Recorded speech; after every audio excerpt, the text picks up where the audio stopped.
This is Autoline Daily, the show dedicated to enthusiasts of the global automotive industry.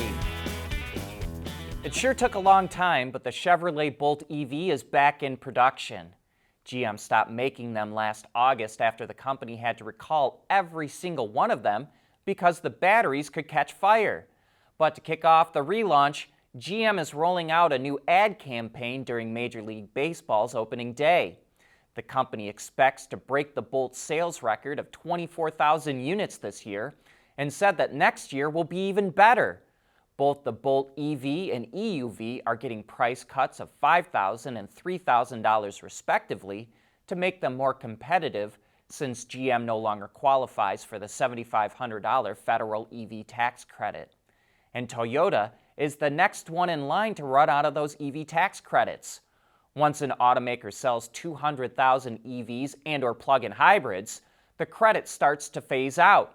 Toyota has sold 198,000 of them, so it will start to run out of credits. At the same time, its first in-house BEV, the BZ4X, starts to hit the market in June. Besides, GM and Tesla have hit the cap, and Ford is getting mighty close as well. EV batteries last a long time.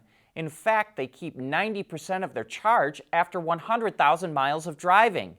Manheim, which is the largest auction house for used cars in the United States, started testing batteries in EVs and hybrids before those cars started rolling down the auction lanes so that buyers could be confident they were bidding on a car that would not need an expensive battery replacement. And last year, Manheim auctioned off 102,000 EVs. And surprisingly, it forecasts that by 2030, 50% of the cars it auctions off will be BEVs. Manheim tests the batteries for a number of things and rates them on a scale of 1 to 5, and most of them score a 4 or 4.5. Wow, don't you wish you could have been a fly on the wall listening in on this meeting? Yesterday, representatives from the Biden administration met with leaders of the auto industry, and it was a who's who of executives. Reuters reports that Mary Barra from GM was there, Elon Musk was there from Tesla, and Jim Farley from Ford, as well as Carlos Tavares from Stellantis and Peter Rawlinson from Lucid were there. Executives from Toyota, Nissan, Hyundai and Kia, Mazda and Subaru also attended. On the administration side, Transportation Secretary Pete Buttigieg was there, as well as Energy Secretary Jennifer Granholm, National Climate Advisor Gina McCarthy, and Infrastructure Coordinator Mitch Landrieu. We don't know what they all talked about, but they did put out a statement. Quote, "There was broad consensus that charging stations and vehicles need to be interoperable and provide a seamless user experience, no matter what car you drive or where you charge your EV." Sure sounds like that was directed at Tesla, since it's the only one with a different style of charger. We want to know what drives your testing. OTA, connected car, diagnostics, remote testing. Intrepid Control Systems is here to help you work from anywhere. Intrepid Control Systems, driven by your data. eFuels, or synthetic fuels, may be the only way to save the piston engine, because engines that use it don't emit any CO2 emissions. And that's why Porsche is investing $75 million in a company in Chile called HIF Global to produce eFuels. Starting this year, HIF, along with Siemens Energy and ExxonMobil, will begin producing eFuels made from hydrogen and CO2 using wind energy. Porsche plans to use the eFuels first in racing, and in the future it could use it to fuel up its vehicles at the factory and at Porsche Experience Centers. But don't expect to find eFuels at your local gas station anytime soon. Powertrain executives have told Autoline they expect that eFuels will be quite expensive and that availability will be quite limited. Sticking with internal combustion for the moment, Honda set a lap record for a front-wheel drive car in the all-new Civic Type R at the Suzuka circuit in Japan. It did it in a little over 2 minutes and 23 seconds, which actually beats its own record. That record was set by a limited edition version of the 2021 Civic Type R that features a number of lightweight components and special equipment. So Honda says the new record shows improvements were made with the all-new Civic Type R, and you can look for that vehicle to make its debut this summer. The new Bronco Raptor debuts Ford's all-new digital instrument cluster. Its design and layout are different from anything else that Ford offers and features a unique illustration for each drive mode. There's all kinds of information that drivers can choose from, including gear state and engine speed for people that like to off-road. The Bronco Raptor will be in showrooms this summer, and we'd expect a similar display to make its way into other models.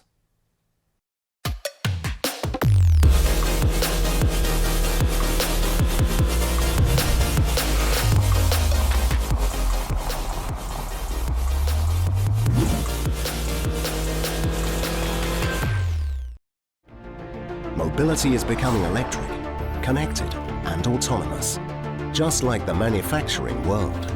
But will always be one thing: a reliable partner for our customers.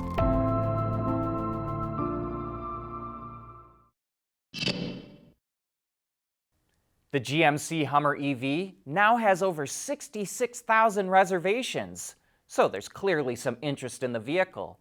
But does it live up to the hype? We got the chance to drive one last week, and now we can finally talk about it. And these were Edition 1 models that we drove, which means they featured the air ride suspension system that's used for things like extract mode, the 3 electric motors that combine for 1,000 horsepower and 1,200 pound-feet of torque, all-wheel steering, and the big 205 kilowatt-hour battery pack. And this is a big truck to fit all that battery, easily the size of other full-size pickups and significantly bigger than the Rivian R1T. But with all that bigness, the weight really starts to add up. The Edition 1 tips the scale at more than 9,000 pounds. While that is a whole lot, and we wonder how well the tires will hold up over time, you really don't feel that weight while driving. In fact, this is the best riding, i.e. the smoothest, pickup truck that I have ever been in my entire life. Chalk that up to the air ride suspension. It's also the nimblest. That's the 4-wheel steering, which can turn the rear tires up to 10 degrees. And this is a godsend both on and off-road. The Hummer EV fits in spaces you'd think were never possible with a truck this big. It feels more like you're driving a Honda Civic. 4-wheel steer also enables the truly unique crab walk mode, which allows the truck to move diagonally. It's a trippy feeling when you do it, and it's almost like the truck is skating or sliding across the ground. Another cool piece of technology in the Hummer is Super Cruise. This is GM's hands-free highway driving system, but it is the 2nd generation version, which now includes upgrades like automatic lane changes. Out of all the systems I've experienced, Autopilot a few years ago and Ford's Blue Cruise a few months ago, Super Cruise is the most intuitive to use and provides the best feedback to the driver, i.e. big bright lights indicating when it's operating and messages that tell you why it's shut off. So at this point, I hope you're getting the impression that the Hummer has a lot to offer. But as you know, all those goodies add to the price, and this is no cheap truck. The Edition 1 rings up at nearly $109,000. And as we said earlier in the show, GM no longer qualifies for federal EV tax credits, so that's the price customers are going to pay. But here's the thing. Despite all I've said about this being the best riding, the nimblest, and having all that cool tech, I never once felt like I was in a $100,000 truck. The materials are really nice, but don't have that luxury feel. And the same goes for the design of the interior. It looks more utilitarian than luxury. I also find its efficiency rather disappointing. The Edition 1 provides 329 miles of range, which is pretty good and competitive with other EVs. But remember, It has that big 205 kilowatt hour battery pack with 24 modules. That means it only gets 1.6 miles per kilowatt hour. The really good EVs are over 4, and most are over 3 miles per kilowatt hour. But here's the other thing. I think the people that actually buy this truck are gonna love it. On top of all those good things I had to say before, the Hummer EV is big and bold, and it provides you with an experience, and people are willing to pay for experiences. For example, its launch mode, which is called Watts to Freedom. I've done a number of other hard launches in other EVs, and they all plant you back into the seat. But it's a kind of lifeless experience without much sound or the vehicle doing that much. That's not the case with the Hummer. Bose specially tuned the sound system for each drive mode, and Watts to Freedom is no different. It's kind of like an outer space sound with a guttural element added to it. Not only that, but the suspension squats in the back, the front end lifts up, and the big truck tires squawk as your head plants into the headrest and you rock it from 0 to 60 in roughly 3 seconds. And it's things like that that will have people loving this truck. And we invite you to join us for Autoline After Hours today with Daryl Adams, the CEO of the Shift Group. That's a company that makes specialty trucks, and it's developed an interesting electric van. Mark Williams, our colleague who covers trucks, will also be on the show. John and Gary will also be getting into the news behind the headlines this week, so join them for some of the best insights into what's going on in the automotive industry. But that's a wrap for this show. Thank you for joining us.